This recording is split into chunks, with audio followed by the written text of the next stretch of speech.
How important is this shadow banking or neo banking system that's emerging? You might hear, well, the Fed, they regulate banks. These banks have tons of regulations on them, all these, constraints from the federal government, the Federal Reserve. But what about these neo banks, these shadow banks? How important are they to the global economy? They have become tremendously important. In fact, I was just talking about this earlier today.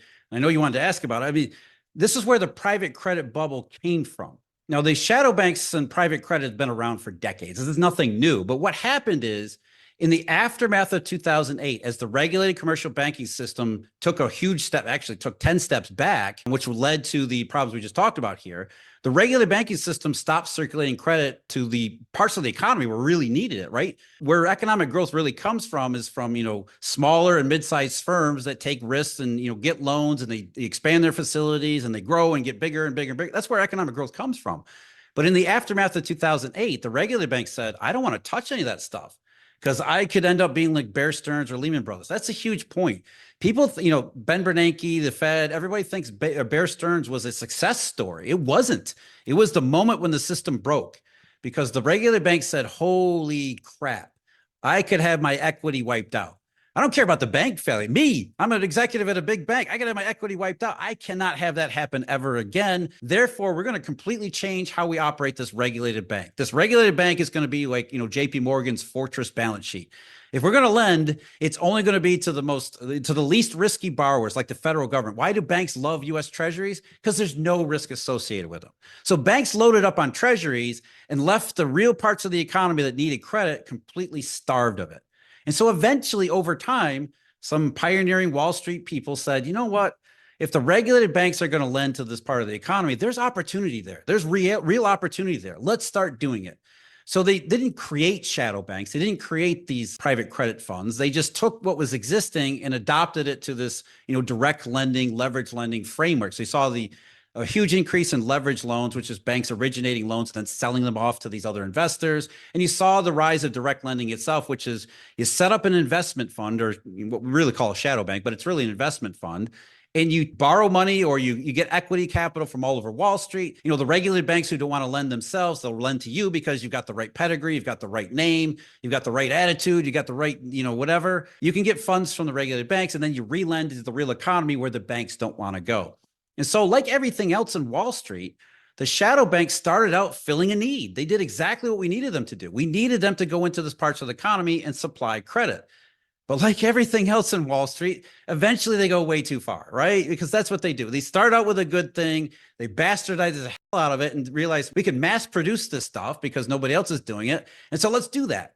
So even by the time we got to the end of the 2010s, the shadow banking private credit stuff got to be a little bit out of hand. I think people started to hear about it in 2018 and 2019, especially where it came to leverage loans and corporate credit like that. There was some noises going on, and then COVID hit, the pandemic, the lockdowns, kind of that stuff got shoved aside.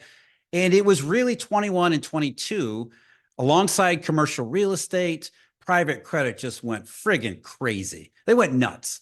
Everybody bought into the premise that the government had shut everything down. And when they opened everything back up, they not only had opened everything back up good, they opened everything back up even better than it was before. Not everybody, but a lot of people bought into that myth that they had re-engineered the 2020s in a way that completely erased the legacy of the 2010s. And so you saw commercial real estate go crazy. You saw private credit go crazy. So he took what was a good thing, filling a need, and turned it into just the latest Wall Street fueled bubble. And that's really where we are today. Is the shadow banks became a huge marginal provider of credit and then took it way too far. They went into, as Jeffrey Gundlach called it last fall, garbage lending and then some. And that's where these cockroaches have come from. And that's where really the bust is. It's a typical boom bust cycle. You start with something good and just go way too far with it. All right, let's try this analogy of another boom bust cycle. There was this Triffin's dilemma. The US has their currency, but the rest of the globe maybe needs it in a different way than the domestic population. And so this Eurodollar system emerges. It's great. It solves all these problems. Where are we in the boom bust cycle of the Eurodollar system? Obviously, there was the dollar system, then the Eurodollar system to fill these gaps that were needed globally. Where do we stand today on the boom bust system of the Eurodollar? The Eurodollar is long since busted. That's what we're really talking about. The 2008 crisis was basically the end, or at least what should have been the end. The Eurodollar did a lot of good along the way, but just like we said with the previous example of private credit shadow banking, it started out to fill a need, and it did so reasonably well. I mean, it was the secret ingredient behind the prosperity of the 20th century. It wasn't the prosperity itself, but you can't have prosperity. You know, we've got the innovation, you've got the productive technology, you've got all this, you know, labor markets opening up, capital opening up, and all that stuff. It didn't create the world, but it made it possible. So you had monetary flows and capital flows that unlocked all these beneficial factors that were available. And it led to widespread prosperity, the likes of which we've never seen before. But like everything else, toward the end there, it got way out of hand. You know, we got into the housing bubble. We got into all sorts of credit bubbles around the rest of the world. In fact, you know, one bubble became another bubble, which became another bubble. And eventually by 2007, it all fell apart.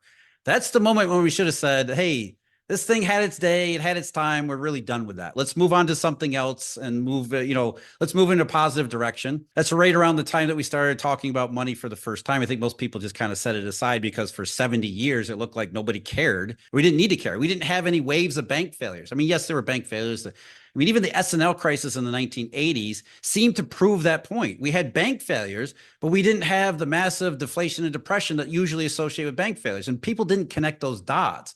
It was really the Eurodollar framework that allowed us to withstand something like that. But when we got to 2008, instead of having that conversation, okay, hey, this Eurodollar thing, which nobody even was aware of at that point, there's this Eurodollar thing. It's gone as far as it can take us. It went too far. It really needs to be redone. Let's start redoing. But instead, what did we do?